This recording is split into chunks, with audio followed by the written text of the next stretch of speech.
For the Right to Learn, Malala Yousafzai's story. Scarcely 5 feet tall and only 17 years old, a schoolgirl from Pakistan stood before the microphone. Her courage was legendary. World leaders leaned forward to listen. As Malala Yousafzai accepted the Nobel Peace Prize in Oslo, Norway, cameras carried her message around the world. In her home country, a female could be beaten for public speaking, but Malala was not afraid. Strength, power, and courage pulsed inside her. She became the youngest Nobel Peace Prize winner on December 10, 2014. Malala lifted her voice for children everywhere. This award is not just for me. It is for those forgotten children who want education. It is for those frightened children who want peace. It is for those voiceless children who want change. Malala had become the voice for equal education. She almost lost her life for it.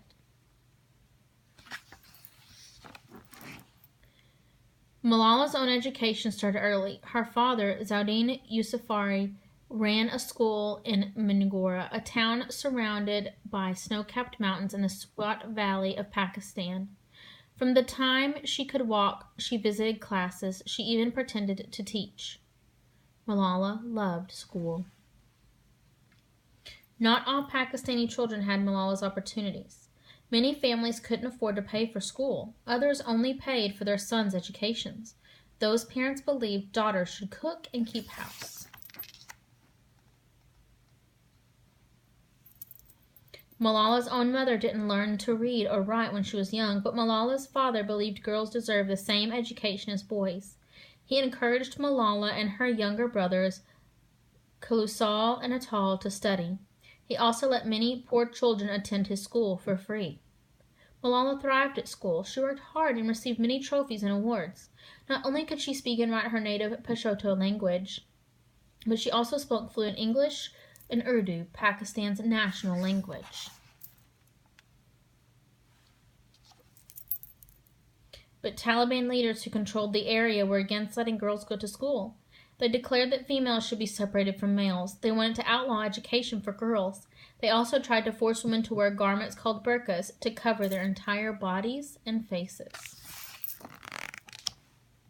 Members of the Taliban intimidated school leaders. One ordered Zaudin to close his school because girls and boys used the same entrance. When Malala's father refused, the Taliban threatened the teachers until some of them quit. Zaudin grew worried, but Malala wasn't. The girls of Swat aren't afraid of anyone. She was more determined than ever to succeed at school. Over the school holidays, most Pakistani women used henna to paint flowers and vines on their hands. Malala covered her hands with science formulas. The Taliban grew stronger every day through violence and intimidation. As their strength grew, so did the rules. Men could not shave. Women had to cover their faces. Movies were banned. Radios throughout the Swat Valley crackled with the sound of the Taliban preaching. No education for girls. Girls who attend school bring shame to their family. Fear spread through Malala's homeland. Classrooms that were once full now had many empty seats. Taliban leaders bragged on the radio about those they had coerced. We congratulate Adab Tareen, who has stopped going to school. Zaudin fought back, appearing on TV to stress the importance of education. Malala came with him. When a reporter asked for her opinion, she said, "How dare the Taliban take away my basic right to education?" Later, they found a letter taped to the school gate. "The school you are running is Western. You teach girls. Stop this, or you will be in trouble." Threats did not frighten Malala. She and her father kept demanding equal education for girls. They spoke to clubs, wrote letters to newspapers, and called journalists. Malala warned, if this new generation is not given pens, they will be given guns by the terrorists. But the same situation grew worse. Members of the Taliban began patrolling the streets with machine guns. They beat people who broke curfew. Bombs exploded in the night. Businesses that didn't follow the Taliban rules were heaps of rubble by morning. Then, in December 2008, came the terrible radio announcement. All girls' schools will close. Starting January 15th, no girls will be allowed at school. Even before the deadline, bombs started raining down on nearby schools as warnings.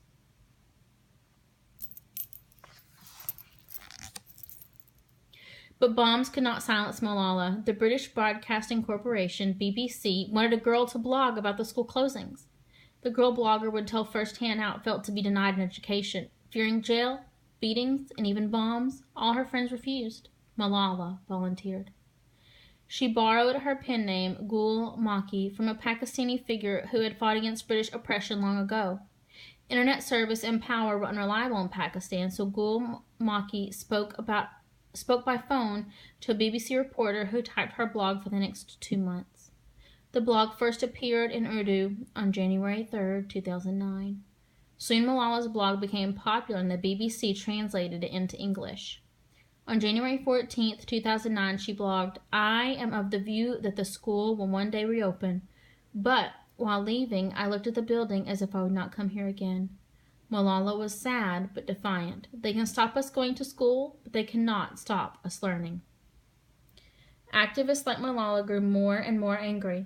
Finally, the Taliban began to allow girls who were 10 years old and younger to go to school, but Malala was 11. She and her friends left their blue school uniforms at home. Dressed in street clothes, they hid books under their shawls and pretended to be younger than they were. Lying about their ages was gravely dangerous. If caught, the students and their teachers would have been publicly beaten or executed. Life grew more dangerous every day. Pakistan's army began to fight the Taliban. Gunfire and screams filled the air. No one, not even defiant schoolgirls, dared to brave the streets. In May 2009, the army announced everyone must evacuate. Cars, motorcycles, trucks, and donkey carts piled with possessions jammed the once open road. Taliban members watched from behind their machine guns as 2 million people fled away from the Swat Valley. Hot tears trickled down Malala's face as she stuffed a few clothes into a small bag. She reached for her books, but her mother said there was no room. Heartbroken to leave them behind, Malala prayed her books would be there when she returned. Scrambling to get out with their lives, Malala's mother, father, and brothers crowded into a neighbor's van. Malala squeezed into her friend's car. The Taliban had already tried to take her rights, her education, and her voice. Malala prayed they wouldn't come after her home.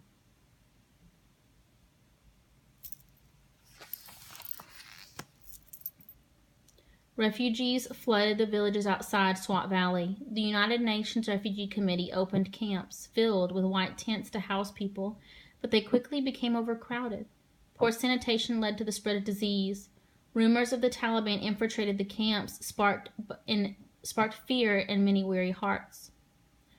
The Yousafzai family was fortunate to have relatives that they could stay with, but the friends who had driven them out of Mingora were going elsewhere.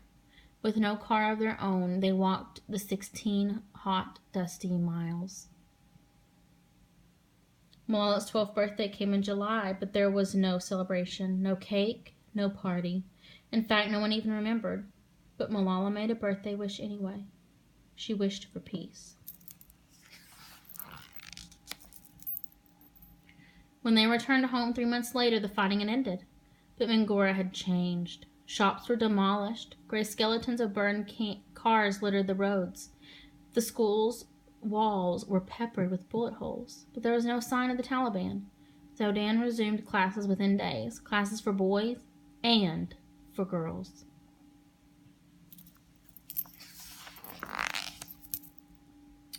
Malala was back at school, but her life would never be the same. The Taliban's effort to ban girls from school had made international headlines. Friends and neighbors had guessed she was Gul Makai. Her blog, speeches, and interviews had made Malala internationally famous. South African Archbishop Desmond Tutu nominated her for an award. Pakistan renamed its Peace Prize to the National Malala Peace Prize in her honor. By the end of 2011, Malala's life was full of TV, radio, and newspaper interviews. Her picture was everywhere. Soon Malala learned that the Taliban was not gone. Taliban leaders began to threaten her on the internet. Saying she was working for the West, they announced Malala was on their hit list. The police warned the Yousafzai family to leave. But Malala refused to hide. She refused to be silenced. Malala's mother, Torpakai, feared for her daughter's safety. Though the school was a short distance from their home, Torpakai insisted Malala ride the school bus. Despite her fears, she was proud of her daughter. In fact, Malala inspired her mother to go to school. Torpakai scheduled her first reading lesson for October 9th, 2012. As Torpakai arrived at the school for her first lesson, Malala and her friends boarded the school bus to go home. Sitting on the benches under the canvas roof, they laughed and sang. Suddenly, the bus lurched to a stop. A man lifted the canvas cover. "Who is Malala?" No one spoke. The only movement was the girl's eyes darting in concern toward their friend. That was enough. The man pointed a gun at Malala. 3 shots shattered the silence. The bus driver sped Malala along with her wounded friends, Shazi and Kanat, to the hospital. Hours passed in a swirl of confusion. As word spread through the streets, journalists packed the hospitals to cover the story. Zadan's phone rang as he gave a speech to other school leaders. He hurried to the hospital, pleading to the crowd, "Pray for Malala." Torpakai arrived home as neighbors poured into the house with the bad news. A friend called to say Malala would be taken to another hospital by helicopter. Torpakai and her neighbors rushed to the roof to watch Malala's helicopter fly overhead. Lifting her headscarf into the wind, she prayed, "God, I entrust her to you."